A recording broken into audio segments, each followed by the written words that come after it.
Mic test. What's up? Yeah, I should be able to say the PS4 shouldn't even be on right now. But yeah, let's get this started. So let's see, audio level's good, everything's good. Alright, we're set. So, ladies and gentlemen, welcome to another episode of The Fields, my reactionary series of all the latest gaming news they have coming up. And today, we're going to be talking about the DLC for Jump Force that was recently leaked thanks to a data miner by the name of Sergio GM.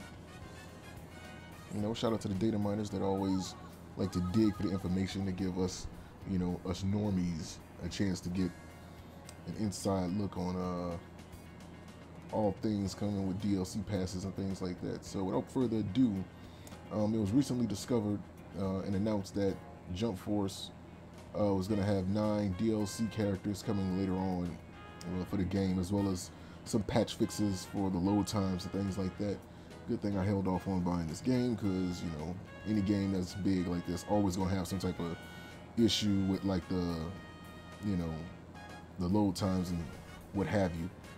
But with that being said, man, I'm interested in seeing what, you know, on top of the 40 characters that they have already, they're adding 9 more from various series across the Shonen Jump universe. And I'm actually interested in seeing what they are. So I didn't look yet, so let's scroll down. And this link is going to be put in the video description so you guys can see it for yourselves. So these are the 9 characters that they have coming later on. I don't know if later on this year or... Oh, excuse me, Sergio M3 was his name. I don't know if it's going to be later on this year or, you know, later on down the line. But nevertheless, man, this is what they have coming to Jump Force. So we have Seto Kaiba from Yu-Gi-Oh! Coming on. Seto Kaiba, you know, known for the Blue Eyes White Dragon. I guess I can only speculate that the way his ultimate is going to be set up, maybe it's going to be Obelisk the Tormentor. Maybe one of his supers is going to be the ultimate Blue Eyes White Dragon. He fuses all 3 Blue Eyes White Dragons together, which in the series were the last 3 Blue Eyes there. I'm assuming he's going to do that.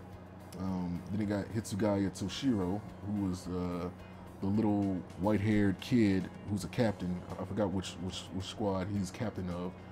But, you know, he has Daiger and Yorimaru. So, you know, he's coming with that. Then we got Grimjow Jaggerjack. It's spotted number 6 before it was temporarily replaced with that no name. And then he got his arm and his number back. And you know, King Panther, he's definitely coming. Then we have All Might from My Hero Academia, definitely. Then we got Katsugi Bakugo from My Hero Academia. If I'm not mistaken, Bakugo, he was the one who had the exploding sweat from his fingertips or something like that, wasn't he? Or was he the one that was able to like harden his body into like rock? I'm pretty sure somebody's gonna remind me of that. Then we got Biscuit Kruger from Hunter Cross Hunter. Let me see who Biscuit Kruger is, because I ain't seen Hunter Cross Hunter in like some years, or in like a year, so I don't remember who Biscuit Kruger was. Was he the one with the pipe? Oh no, that was the little girl. Okay, never mind.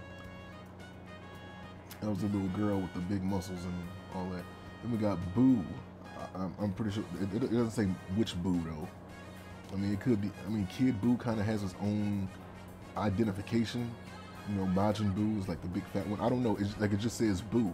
It doesn't necessarily say which version of Boo that is. You know, there was Boo, there was Super Boo, and there was Kid Boo. I'm assuming it's like, you know, the original version that we were exposed to, which was the fat one that came out of that pod. So maybe it's him. Then we got Madara Uchiha, one badass dude from Naruto. Of course, he's worth the DLC. Then we got Trafalgar Law, Trafalgar D. Water Law from One Piece. You know, temporarily one of the 7 warlords, ended up going back to the Heart Pirates, and had a temporary alliance with the Straw Hats, and what have you. So the patch.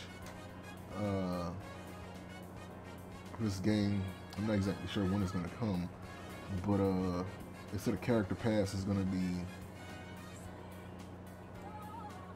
You say those who bought the Ultimate Edition of the game will have access to all the DLC characters for free, and those who bought the Standard Edition can purchase the Character Pass for $29.99. So for $30, you can get these characters, and they say the first batch of characters will be coming in May. So in a couple months, we're gonna have them. So I'm kind of like the type of guy, like I like to wait until we see what the characters are, because I am interested in buying the game, but I got some other things to take care of first and make sure that's settled before I even think about doing this. But from what I'm seeing, I mean, it's a nice roster of DLC characters. I know it was people that was kind of hoping for maybe Yuha, Bach, for like the 1,000-Year Blood War arc and Bleach to be in this DLC, which I thought would have been cool. I mean, I thought they would have put Maximilian Pegasus in there from Yu-Gi-Oh! Maybe him. I'm trying to see who else. I don't know. I don't really know, man. Like, I thought they would have put some of the other Espada in there. Maybe that's coming in like another season pass later down the line. Because with games like this, they normally do like multiple season passes. They don't really do, just one. They come with like multiple season passes, and then they maybe might move on to like another game later on down the line. Hopefully, there's another Jump Force in the distant future. That way, people won't have any characters that we didn't get in this one we can get in that one, but that's too far down the line to even talk about. But from what they have right now, I will say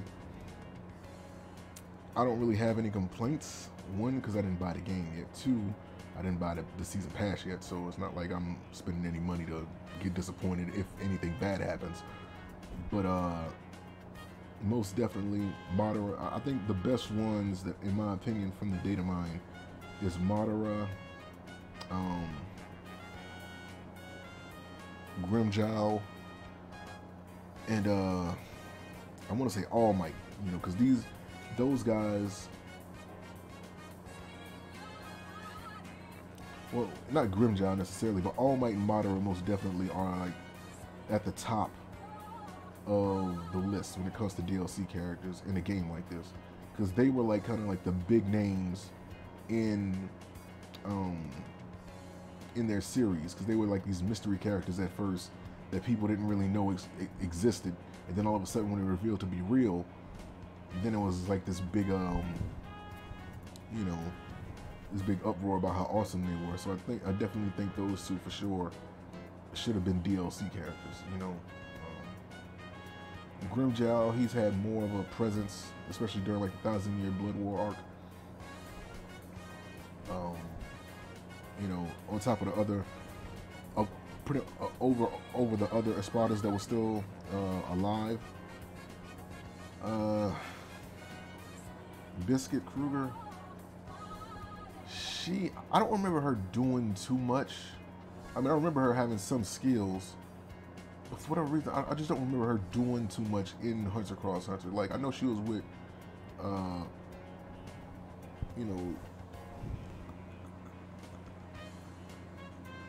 Gon and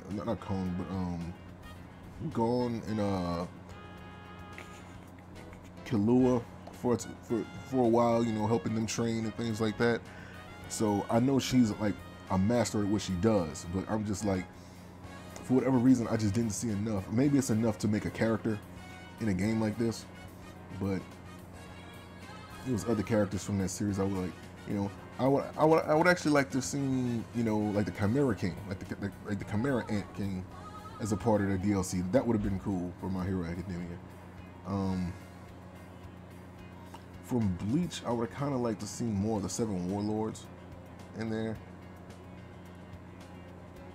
I mean, I know at this point, Law, he's not really a warlord anymore.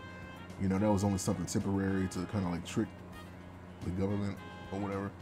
It was a part of his plans. But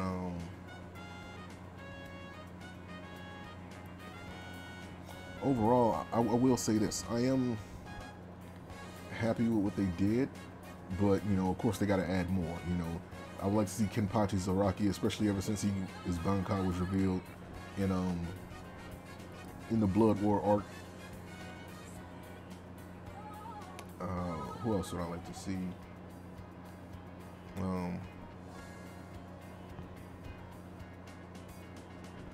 I want to see Malik. I don't know if that was his name, Malik or Maverick. Let's see. Merrick. That's what I want. Like I think he would be good in Yu-Gi-Oh! Considering he had the Winged Dragon of Ra. So considering that maybe, which I don't see why not. Seto Kaiba has Obelisk. You know, Yu-Gi-Oh! He has Slifer the Sky Dragon. Seto Kaiba, he has Obelisk the Tormentor. Merrick, you know, he has the Winged Dragon of Ra. So those are the 3 Egyptian god cards. You know, it would be cool to see those 3 in a team together. You know what I mean? To get something out of that. I would say Tyr Harabel. She's still an active Espada. Then again, I don't know if she died when Kuiji was in Huke Mundo. So, excuse me, Huke. I cannot pronounce that name right. Huke Mundo.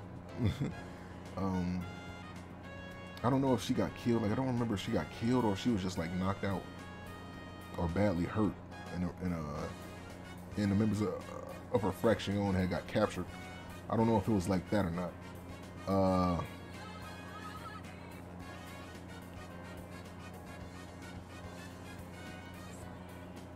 With Dragon Ball Z, I kind of want to see Hit in there.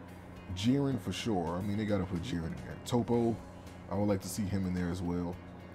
Because I'm thinking about, you know, their ultimate forms. You know, Topo, he can go into his God of Destruction form. Jiren, you know, he can go into, like, I guess, like his super form. Who else?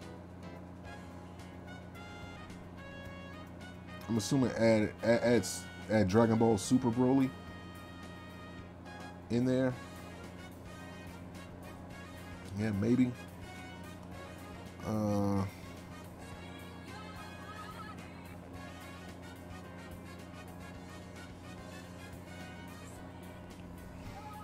don't really know who else I would like to see from the other series. I don't know, I guess we'll only see, but that's just my opinion. So, thank you guys for watching this video. Peace.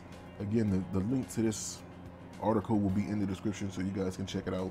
They have videos on the 9 DLC characters that will be released as well. So, you guys check that out. And until next time, peace. Be humble in victory. Be gracious in defeat. But show no mercy in battle. World Warriors Collective.